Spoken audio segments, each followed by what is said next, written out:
आपको समझ आनी चाहिए कि इंडिया कितना लोगों के लिए इम्पोर्टेंट हो गया है। जहाँ पे जो है तरक्की पजीर ममालिक हैं शिरकत कर रहे हैं, मगर पाकिस्तान को कान तक जूं तक जो है आवाम को पता नहीं है कि आपके पड़ोस में क्या हो रहा है।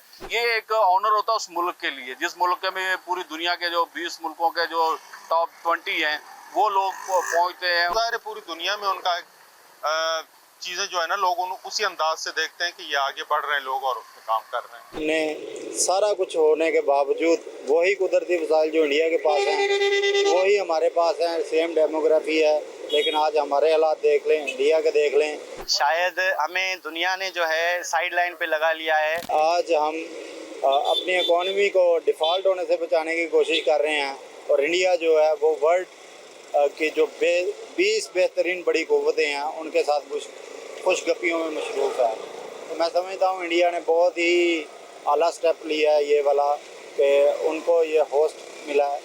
बहुत ही अहम मौका था इंडियंस के लिए, सर फ़ख्र से बुलंद हुए होंगे उनके, और हमारे लिए ये हज़ीमत है कि हमने सारा कुछ होने के बावजूद वही कुदरती वसाइल जो इंडिया के पास हैं वही हमारे पास हैं, सेम डेमोग्राफी है, लेकिन आज हमारे हालात देख लें, इंडिया के देख लें।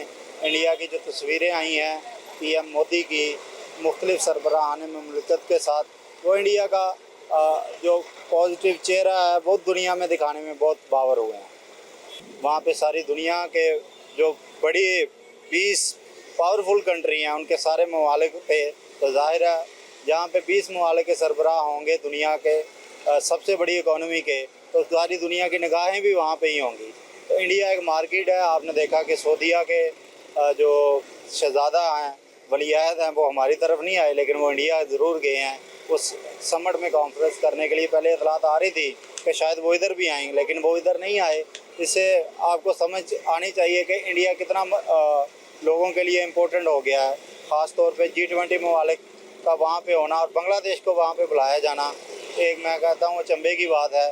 पाकिस्तान को मदऊ भी नहीं किया गया, और जैसे बिलावल को वहाँ पे बुलाया गया था इससे पहले, तो उनके साथ जो किया गया, उनको दहशतगर्द तक कहा गया और पूरी दुनिया को पैगाम दिया गया। बेशक वो एक सफारती लैंग्वेज नहीं थी, लेकिन फिर भी आप देखें कि उन्होंने इसको ना सिर्फ डिफेंड किया, बल्कि जो 780 थी कश्मीर को, उसको भी हटा दिया। उन्होंने बताया कि हमारा एक जुडिशल सिस्टम भी मजबूत है, हम दुनिया की सबसे बड़ी इकॉनमी बनने जा रहे हैं, दूसरी तीसरी, पहले पे अमेरिका, दूसरे पे चाइना, तीसरे पे इंडिया क्लेम कर रहा है कि हम आइंदा 5-10 सालों में वो अचीव कर लेंगे। इजराइल उनके पीछे है, इसमें कोई शक नहीं कि जितना भी मोदी के ख़िलाफ़ प्रोपेगेंडा था उसमें इजराइल का भी बुनियादी किरदार है। उनकी तरक्की में भी उन्होंने अमेरिका से भी फ़ायदे लिए हैं। और आप देखें नई जहतें खुल रही हैं, CPEC के अल्टरनेट चीज़ें आ रही हैं।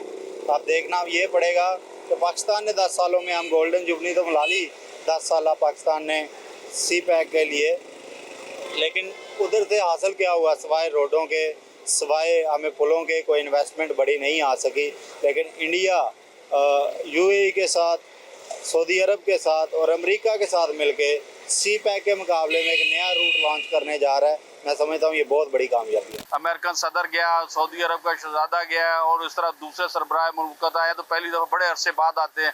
तो ये एक ऑनर होता है उस मुल्क के लिए, जिस मुल्क में पूरी दुनिया के जो 20 मुल्कों के जो टॉप 20 हैं वो लोग पहुँचते हैं, और वो पहुँच के एक ऑनर तो होता है उसका। लेकिन देखिए, बहरहाल मैंने जिस तरह कहा कि मईशत के ऊपर फ़र्क तो आता है, ज़ाहिर बात, वो मैंने जैसा कि सौदे होते हैं तो उसका इंडिया को फ़ायदा तो होगा, ऐसा नहीं है कि नहीं उसको फ़ायदा होगा। इंडिया को बहुत फ़ायदा होगा और इसका फ़ायदा है उसको।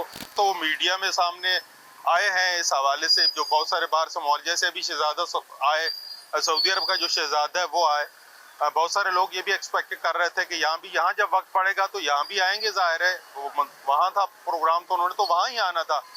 लेकिन मैं समझता हूँ कि पूरी दुनिया में जब इतनी बड़ी कॉन्फ्रेंसेस होती हैं जो माशी सतह पे हों, तो वो तो ज़ाहिर है पूरी दुनिया में उनका चीज़ें जो है ना, लोग उसी अंदाज से देखते हैं कि ये आगे बढ़ रहे हैं लोग और उसमें काम कर रहे हैं। लेकिन इसके बावजूद मैं समझता हूँ कि पाकिस्तान भी जो मौजूदा बहरान से हम गुजर रहे हैं, ये उसके लिए एक बहुत बड़ा चैलेंज बन जाएगा। पाकिस्तान बदकिस्मती से यही हो रहा है। 73 ईयर्स से 75 ईयर्स बोल रहे हैं आप, पाकिस्तान की जो हमारी फॉरेन पॉलिसी है वो उस पे जो है हम शायद नाकाम रहे हैं। इसी वजह से आपके पड़ोसी ममालिक में एक G20 की कॉन्फ्रेंस हो रही है, जहाँ पे जो है तरक्की पजीर ममालिक हैं शिरकत कर रहे हैं, मगर पाकिस्तान को कान तक जूं तक जो है आवाम को पता नहीं है कि आपके पड़ोस में क्या हो रहा है। तो होना ये चाहिए था कि ये G20 की कॉन्फ्रेंस पाकिस्तान में होनी चाहिए थी, मगर ये इंडिया में हुई। उसकी भी यही वजूहत हैं कि हमारी जो फॉरेन पॉलिसी है और जो लॉ एंड ऑर्डर सिचुएशन है पाकिस्तान में, तो हम बहुत पीछे चले गए हैं। अभी लास्ट 10 सालों में, 10 भी नहीं कहूँगा, एक 5-6 सालों में हम पाकिस्तान जो है इकनॉमी में और सिक्योरिटी के हवाले से बहुत पीछे चले गए हैं। शायद हमें दुनिया ने जो है साइड लाइन पे लगा लिया है